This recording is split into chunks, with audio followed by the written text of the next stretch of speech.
Hey everyone, in this video I'm going to go over psychological realism and naturalism. By now you should have a pretty good understanding of what realism is, so if you need to review last week's video on realism before you watch this one, go ahead and do that.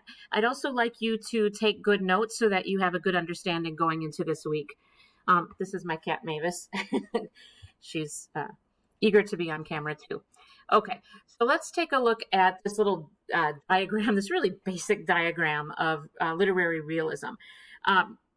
We talked a little bit last week about regionalism and how that fits into the broader movement of realism, right? Regionalism focuses more on a particular region and the customs and characteristics of that region and a character's connection to the setting.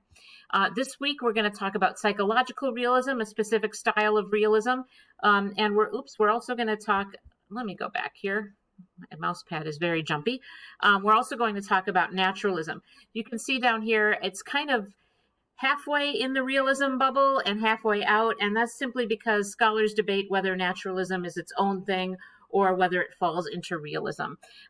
So let's take a look, let's review real quickly the characteristics of literary realism. You might remember that I used the word ordinary a lot when I described realism, right? Realist literature has ordinary plots happening in ordinary settings, ordinary places. There's ordinary language used to describe what these ordinary characters are doing, right? So ordinary, ordinary, ordinary. These characters, remember, make complex ethical choices, and those choices tend to be the subject of the stories, right? So Huck Finn has to choose whether to turn in his friend Jim, or Louisa has to choose whether to go ahead and marry Joe Daggett, even though she knows it's probably not going to be a fulfilling marriage for either of them. And then literature from this time typically had a didactic purpose. In other words, it had a lesson it wanted to teach, particularly relating to those complex ethical choices, right?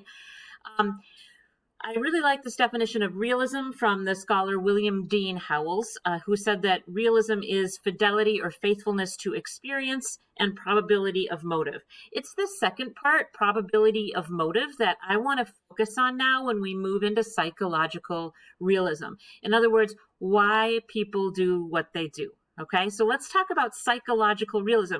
This is really kind of just what it sounds like, right? It's realism that focuses on the characters' interior lives, what's going on in their minds, their thought processes, their motivations, their consciousness, their ways of perceiving and understanding what's around them. Okay, so here's a definition from Professor Kip Wheeler that I like. The sense that characters in fictional narratives have realistic interiority or complex emotional and intellectual depth, including perhaps subconscious urges and fears they are not aware of. On an outward level, this realism typically involves reacting to external characters and situations in a manner consistent with the expectation of readers, verisimilitude. In other words, the characters are doing and thinking the way that we would expect them to, realistically. On an internal level, it may involve the revelations of characters' thoughts and internal meditations about themselves and others. It might be helpful to come back to this definition after you've read Daisy Miller. Okay, so this brings us to the novella Daisy Miller. The subtitle of the novella is A Study. So I want you to think about that. Daisy Miller is being studied, right? Daisy Miller then, she's the titular character. The title is Daisy Miller. So we should probably expect that she is the main character. But I also want you to think about the possibility that Winterbourne is the main character. And I want you to think about how we know what we know about Daisy, which is through Winterbourne, right? Keep thinking about how this novella might fit into these ideas about psychological realism, right? And please use the reading guide, which has more information about this. Okay, so Daisy Miller is the key text that we're reading in psychological realism. There are others, important ones that we won't have time for this summer. Next, I want to talk about naturalism. Okay, this is a completely different thing from psychological realism in some important ways. So again, people debate whether this is a relative of realism or an alternative, a completely different way of seeing the world. You don't have to decide that now, but I want you to be aware of how it's different from realism. Some scholars would say this is realism plus Darwin, right? Darwin's survival of the fittest. A scholar named Donald Pizer says that the naturalists of the 1890s reflected in their novels their age's increasing sense of limitations imposed upon man by his biological past and his social present. Pay attention to that date, by the way, the 1890s. We've talked about how realism is the last few decades of the 1800s, but naturalism is particularly concentrated in this one decade, the 1890s. A lot of the information that I'm going to be talking about can also be found in this resource by Donna Campbell, Naturalism in American Literature. So the style that a lot of naturalist literature takes is very clinical, objective, and detached. Some of these writers, like Crane and Bierce, were journalists, and so they write their fiction also in this very journalistic style. Their themes. Let's talk about what the naturalists wrote about. Walcott called it a chronicle of despair. This is some miserable stuff that happens in naturalist literature. One of the themes is violence and the survival of that violence. This might be violence that humans do unto each other or violence from other forces. Walcott uses the phrase, the brute within, studying our internal brutishness. For example, our warring passions like lust and greed and domination.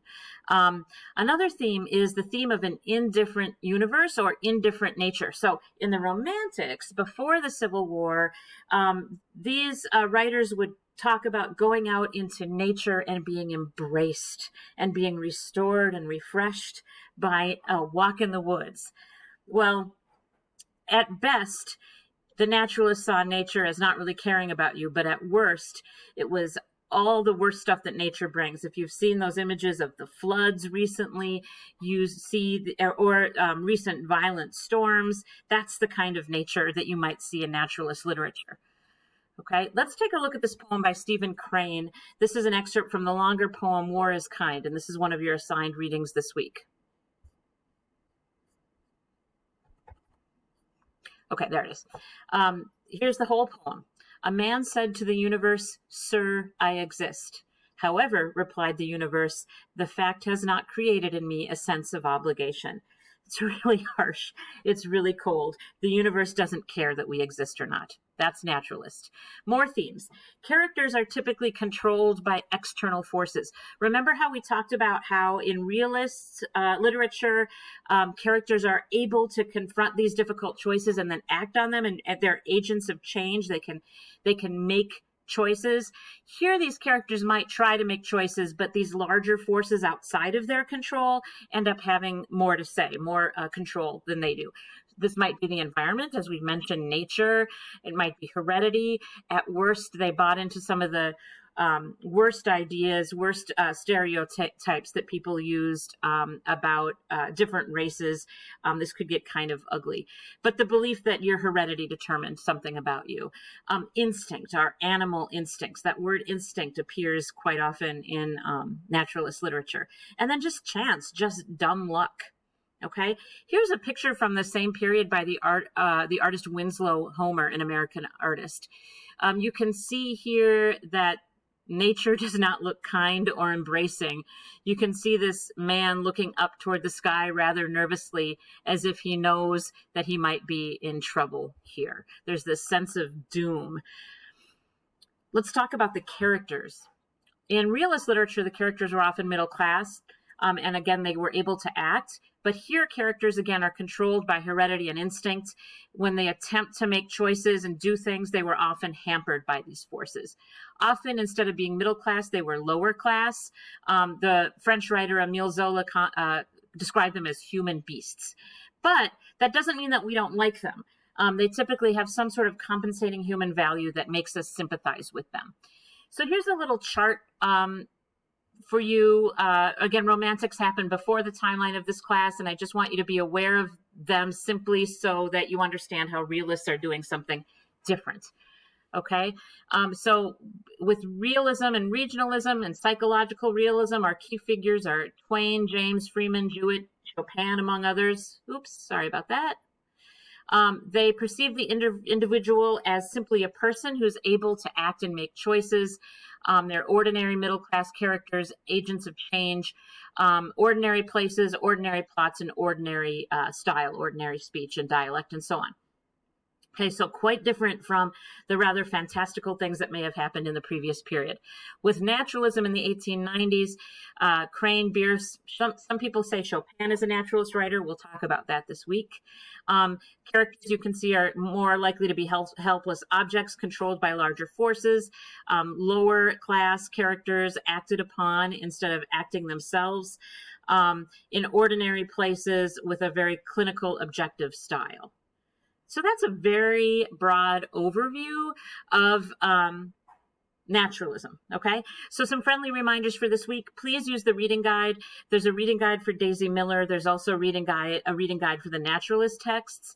Ask questions when you have them. You can either email me or post your questions and discussions, and then read everybody's discussion posts too, and I'll try to talk more about the individual texts in the discussion posts. Okay, have a good week, enjoy the reading, and I'll see you in our discussions.